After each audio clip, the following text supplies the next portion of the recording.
Hi, ಇವತ್ತು ನಾನು ಪಾಲಕ್ ಸೊಪ್ಪಿನ ಪಲ್ಯ ಹೇಗೆ ಮಾಡೋದಂತ ಹೇಳ್ಕೊಡ್ತೀನಿ ಬನ್ನಿ. ಹಾಗೆ ವಿಡಿಯೋ ಸ್ಕಿಪ್ ಮಾಡದೆ ಪೂರ್ತಿಯಾಗಿ ನೋಡಿ.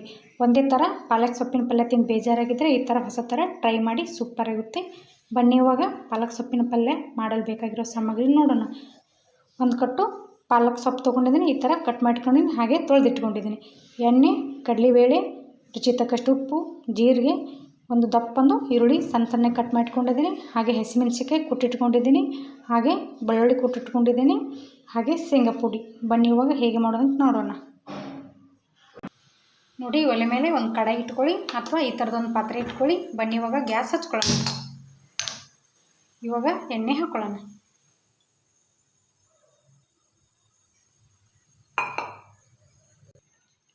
ಇವಾಗ ಜೀರಿಗೆ ಹಾಕ್ಕೊಳ್ಳೋಣ. ಇವಾಗ ಕುಟ್ಟಿಟ್ಟಿರೋ ಬೆಳ್ಳುಳ್ಳಿ ಹಾಕ್ಕೊಳ್ಳೋಣ.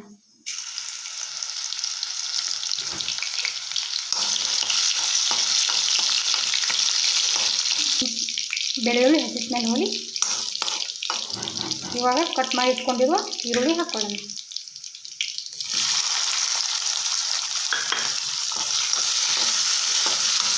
ಚೆನ್ನಾಗಿ ಮಿಕ್ಸ್ ಮಾಡ್ಕೊಳ್ಳೋಣ. ಈರುಳ್ಳಿ ಮೆತ್ತಗೆ ಹೋಗುವವರೆಗೆ ಒಂದು 2 ನಿಮಿಷ ಹುರ್ಕೊಳ್ಳೋಣ. ಇವಾಗ ಕಡಲೆಬೇಳೆ ನೀರು ಬಸ್ಕೊಂಡು ಬಂದಿದ್ದೀನಿ. ಇವಾಗ ಕಡಲೆಬೇಳೆ ಹಾಕ್ಕೊಳ್ಳೋಣ. ನೆನೆಸಿಟ್ಟಿರುವ ಕಡಲೆಬೇಳೆ ಅರ್ಧ ತಾಸು ಪಲ್ಯ ಮಾಡೋಕ್ಕಿಂತ ಮುಂಚೆ ನೆನೆ ಹಾಕ್ಕೋಬೇಕು. ಕಡಲೆಬೇಳೆ 2-3 ನಿಮಿಷ ಚೆನ್ನಾಗಿ ಎಣ್ಣೆಯಲ್ಲಿ ಫ್ರೈ ಮಾಡ್ಕೊಳ್ಳೋಣ.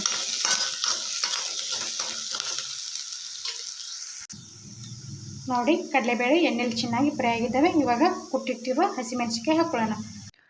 ನಾನು ಹಸಿಮೆಣಸಿನ್ಕಾಯಿ ಕುಟ್ಕೋಬೇಕಾದ್ರೆ ಸ್ವಲ್ಪ ಉಪ್ಪು ಹಾಕ್ಕೊಂಡು ಕುಟ್ಕೊಂಡಿರ್ತೀನಿ. ಇವಾಗ ಚೆನ್ನಾಗಿ ಮಿಕ್ಸ್ ಮಾಡ್ಕೊಳ್ಳೋಣ.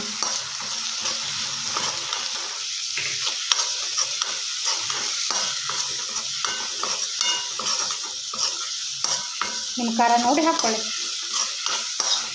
ಉರಿ ಮಧ್ಯಮ ಉರಿಯಲ್ಲಿ ಅಥವಾ ಲೋ ಫ್ಲೇಮ್ನಲ್ಲಿ. ಇವಾಗ ರುಚಿಗೆ ತಕ್ಕಷ್ಟು ಉಪ್ಪು ಹಾಕ್ಕೊಳ್ಳೋಣ. ಆವಾಗಲೇ ಮೆಣಸಿನ್ಕಾಯಿ ಕುಟ್ಟಬೇಕಾದ್ರೆ ಉಪ್ಪು ಹಾಕ್ಕೊಂಡಿರ್ತೀವಿ, ಹಾಗಾಗಿ ಉಪ್ಪು ನೋಡ್ಕೊಂಡು ಹಾಕ್ಕೊಳ್ಳಿ. ಚೆನ್ನಾಗಿ ಮಿಕ್ಸ್ ಮಾಡ್ಕೊಳ್ಳೋಣ.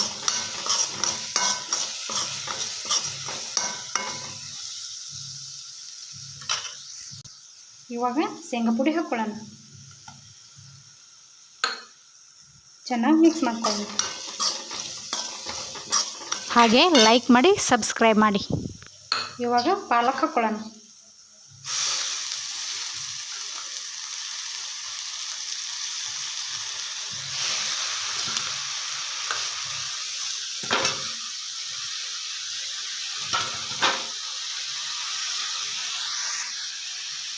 ಇವಾಗ ಚೆನ್ನಾಗಿ ಮಿಕ್ಸ್ ಮಾಡ್ಕೊಳ್ಳೋಣ. ಇದಕ್ಕೆ ನೀರು ಹಾಕೋ ಅವಶ್ಯಕತೆ ಇರೋದಿಲ್ಲ, ಪಾಲಕ್ ಸೊಪ್ಪು ನೀರು ಬಿಡುತ್ತೆ. ಚೆನ್ನಾಗಿ ಮಿಕ್ಸ್ ಮಾಡ್ಕೊಳ್ಳೋಣ.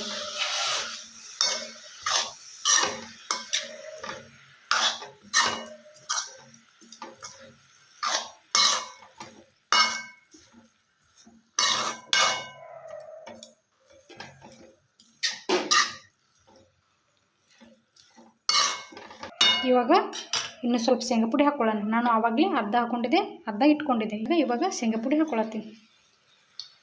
ಚೆನ್ನಾಗಿ ಮಿಕ್ಸ್ ಮಾಡ್ಕೊಳ್ಳೋಣ.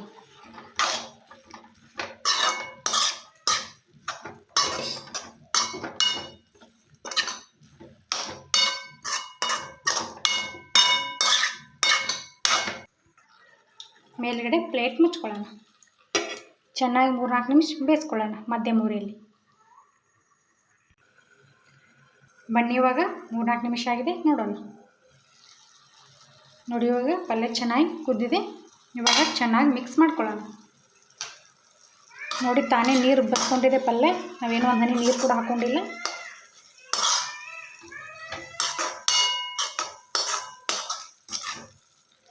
ಇವಾಗ ಪಲ್ಯ ರೆಡಿಯಾಗಿದೆ. ಗ್ಯಾಸ್ ಆಫ್ ಮಾಡ್ಕೊಳ್ಳೋಣ.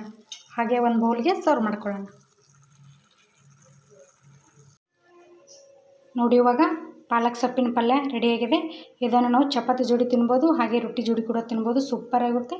ನೀವು ಕೂಡ ಟ್ರೈ ಮಾಡಿ, ಚೆನ್ನಾಗಿರುತ್ತೆ.